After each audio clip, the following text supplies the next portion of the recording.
Hi. Black holes. We've all heard of them, and I don't just mean that mysterious place where all your loose change seems to disappear to, otherwise known as your children. I'm talking about that region of space with a gravitational field so intense that no matter radiation or even light can escape it. There's a joke that astrophysicists like to tell, and it goes something like this. A star walks into a black hole, but it doesn't seem phased. The black hole turns to the star and says, "Sir, I don't think you understand the gravity of this situation." But as with most jokes, it carries a ring of truth to it. Until 2011, astrophysicists were not able to confidently report this phenomenon of stars falling into black holes, but now they can. And the total number of cases of stars falling into black holes reported until 2016 had been 3. Interestingly enough, although it's not an astrology book, there's an entire chapter in the Quran called The Star, and the first verse of that chapter is, "By the star when it falls." In this chapter, the Quran describes characteristics of a place so similar to what we now know as fitting the description of the black hole that it will send a shiver down your spine. In the Islamic faith, it is believed that God granted Prophet Muhammad a special trip to the heavens. This trip was miraculous, of course, as there was no technological way the Prophet could have taken such a journey at the time, seeing as how planes hadn't even been invented, let alone rocket ships. Nonetheless, if you study this miraculous night journey closely, you'll find that there are many clues to prove that this incredible journey did indeed occur. Not only that, where it took place turns out to be of great interest too, because astonishingly enough, the description of the area the Prophet ascended to matches the characteristics of what we now know about the black hole. So let's look at what we now know about the black hole through the recent discoveries of science and compare it to the mysterious area the Quran describes in its pages as part of this miraculous night journey the Prophet took. Firstly, in verse 16 of chapter 53, the Quran describes this place in space as very dark. In fact, it describes it as darkness covered or draped in darkness, which is not surprising. Space is a pretty dark place. Even so, some areas are darker than others, but nothing is darker than a black hole, because black holes have such immense forces of gravity, nothing, not even light, can escape from them. That's why they're black. And because they're black, they are veiled from direct observation. They nevertheless reveal themselves indirectly, as scientists have special tools that can help them see how stars that are very close to black holes act differently than other stars because of the immense force of gravity that black holes have, and this helps them identify the location of black holes.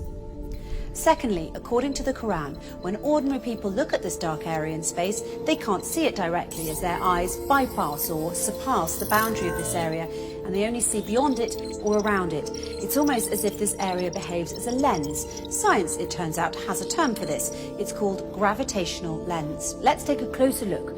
Normally we think of light travelling in straight beams, but near a black hole, the powerful force of gravity bends and warps rays of light around it, creating a visual imprint on the surrounding material.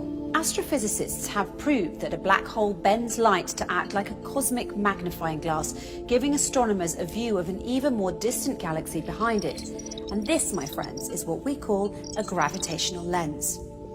However, the Quran brings our attention to an interesting fact regarding this matter in verse 17 of chapter 53, when it says, "The eyesight of the Prophet Muhammad did not swerve, nor did it pass beyond the boundary. He certainly saw it as one of the greatest signs of his Lord." Could this verse be alluding to the fact that the Prophet Muhammad actually visited the black hole and looked at it directly? Thirdly, the Quran describes this area's shape, wide at the top with sloping sides and a narrow tube at the bottom, almost funnel-shaped. In verse 14 of chapter 53, when it says, "By the finite jujube tree," it is likened to the shape of a jujube tree, which fits the same description as the one I just mentioned. A black hole makes such a deep dent in space-time, and that's why it appears to look like a funnel. Despite the black hole's effects on the movement of matter and its tremendous suction power, the black hole's space-time dent remains hidden behind its event horizon, and it's always surrounded by an area which does not allow light to escape and therefore cannot be directly observed. And fourthly, once again, in verse 14 of chapter 53, by the finite jujube tree, the Quran reveals that this area is finite. So how does this claim stack up with the science? Until recently, it was assumed that black holes had such an infinite strength of gravitational field that occurs deep within them, ensuring that nothing, not even light, can ever escape them, and a trip into a black hole is a one-way journey. Once you cross the event horizon, the point at which light can't escape, there's no turning back. But researchers such as Georges Poulin, Rodolfo Gambini and Gerard Hooft have recently been able to prove otherwise and show that energy can escape black holes and that black holes are finite. This essentially means that black holes don't end in an infinite density, but rather act as a portal to another universe. The acclaimed British physicist Professor Stephen Hawking supports this claim and further suggested that there could be a way out of the black hole when he famously said, "If you feel you're in a black hole, don't give up. There's a way out. It might have a passage to another universe, but you couldn't come back to our universe. So although I'm keen on spaceflight, I'm not going to try that." In conclusion, the Quran swears by the star when it falls that the Prophet Muhammad travelled through space and reached an area which, according to the Quran, is one of God's greatest signs, an area that is much darker than its surroundings. This darkness hides its funnel jujube tree shape underneath, and no one can see this area directly as his or her eyesight will swerve and pass beyond its boundary. Finally, we're told that this area is finite and a portal to another universe. So it would seem that the Quran and astrophysicists agree, as the way in which the Quran describes this mysterious area matches what we now call the black hole. However, the Quran takes it one step further by asserting that it is, in fact, a portal to heaven, a claim which science has yet to prove. But if past experience is any indication, it's only a matter of time before science catches up to the scientific miracles already contained in the pages of the Quran.